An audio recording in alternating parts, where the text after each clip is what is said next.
ہم چاہ کے بھی اپنی زندگی میں سے پریشانیوں کو ختم نہیں کر سکتے. پریشانیاں ہماری زندگیوں کا ایک اہم حصہ ہیں. جب انسان پریشان ہوتا ہے نا تو انسان ہر وہ دروازہ کھٹکھٹاتا ہے جہاں سے اسے تھوڑی سی بھی امید ہو کہ یہاں سے مجھے ہیلپ مل سکتی ہے.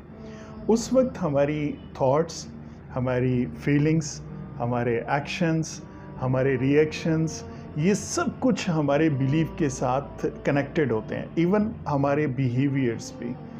ایک دوست تھا، جاب لیس ہوا، اور جیسے جیسے یہ جاب لیس ہونے کا دورانیہ بڑھتا گیا ڈیفینیٹلی اسٹریس میں اضافہ ہوتا چلا گیا اور بہت زیادہ پریشان ہوا.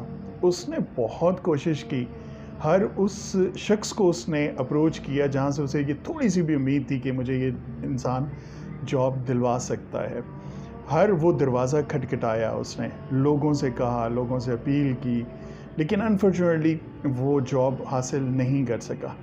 ڈپریشن بڑھتا چلا گیا، اس حد تک ڈپریس ہو گیا کہ شاید وہ سلیپنگ پلز بھی لینا شروع ہو گیا. اس وقت اسے ایک شخص ملا اور اس نے کہا کہ یار میرا خیال ہے کہ آپ جو چیز مانگ رہے ہو وہ دروازہ ذرا غلط کھٹکھٹا رہے ہو.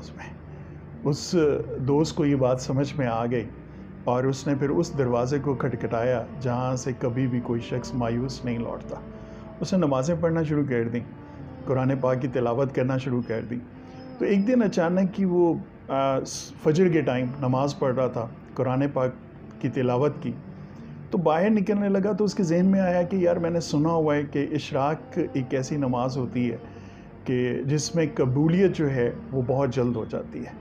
لیکن اس کے ذہن میں یہ خیال آیا کہ اشراق مطلب میں نے زندگی میں کبھی پڑھی نہیں ہے اور مجھے یہ بھی آئیڈیا نہیں ہے کہ اشراق پڑھی کیسے جاتی ہے. تو جب وہ مسجد سے باہر نکلنے لگا تو ایک بزرگ باہر بیٹھے ہوئے تھے. تو جب وہ ان کے پاس سے گزرا، بزرگ نے اچانک ان کا ہاتھ پکڑا اور اسے نیچے بٹھا لیا.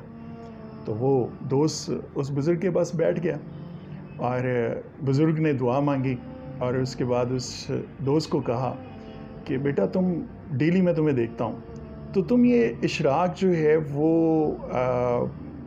کیوں نہیں پڑھتے؟ تو وہ دوست بڑا حیران ہوا کہ مطلب یہ بات تو میرے اور میرے اللہ کے درمیان میں تھی، تو اچانک یہ شخص نے مجھ سے اشراق کا کیسے تذکرہ کرنا شروع کر دیا. جب یہ بات اس دوست نے سنی تو وہ دوست کہتا ہے کہ یار میرے بیلیف اس قدر اسٹرانگ ہو گیا، میری اتنی خوبصورت فیلنگ تھی کہ میں اس فیلنگ کو اپنے الفاظ میں بیان بھی نہیں کر سکتا. تو میں بڑا حیران ہوا، میں نے سوچ ہی رہا تھا کہ بزرگ سے یہ پوچھیں اشراق کیسے پڑھی جاتی ہے. تو اس سے پہلے کہتا ہے کہ میں پوچھتا، بزرگ نے کہنا شروع کر دیا کہ اشراق کا طریقہ میں تمہیں بتاتا ہوں، پڑھ کے دیکھو. مختصراً کہ اس دوست نے اشراق پڑھنا شروع کر دی اور کچھ ٹائم کے بعد اچانک ہی اس دوست کو ایک کہیں سے کسی اچھی کمپنی سے کال آ گئی اور ڈیفینیٹلی اس کی خوشی کا کوئی عالم نہیں تھا. اس دوست نے جب مجھ سے یہ ڈسکس کیا تو ہی سیڈ کہ یار میں جب اتنا پریشان اور ڈپریس ہوتا تھا، لوگوں کے دروازے کھٹکھٹاتا تھا، تو پریشانی بجائے کم ہونے کی بڑھتی چلی جاتی تھی، کوئی امید نظر نہیں آتی تھی. لیکن جب میں نے صحیح دروازہ کھٹکھٹایا، میں نے اپنی بیلیفز صحیح کیے، تو میں پریشانیاں وہیں پہ تھی. لیکن جب میں نماز پڑھ کے نکلتا تھا اور اس بیلیف سے نکلتا تھا کہ اے اللہ میرا یہ جو مشکلات ہیں اس کو ختم کر دے، تو کہتا تھا مجھے لگتا تھا کہ میرے سر سے کسی نے یہ بوجھ اتار دیا اس میں. تو ہمارے بیلیفز ہماری لائف کو ڈرائیو کرتے ہیں. ہم ساری زندگی شاید ایسے دروازے کھٹکھٹاتے رہتے ہیں، ایسی جگہوں سے امیدیں رکھتے ہیں کہ جو شاید خود بھی محتاج ہوتے ہیں. تو میرا کہنے کا جو مقصد ہے وہ یہ ہے کہ آپ اپنے بیلیفز ٹھیک کریں، اپنی نیت ٹھیک کریں، صحیح دروازے کو کھٹکھٹانا شروع کریں. انشاءاللہ آپ دیکھیں گے کہ آپ کی لائف میں سٹریس، ڈپریشن، یہ سب کچھ ختم ہو جائے گا. Thank you.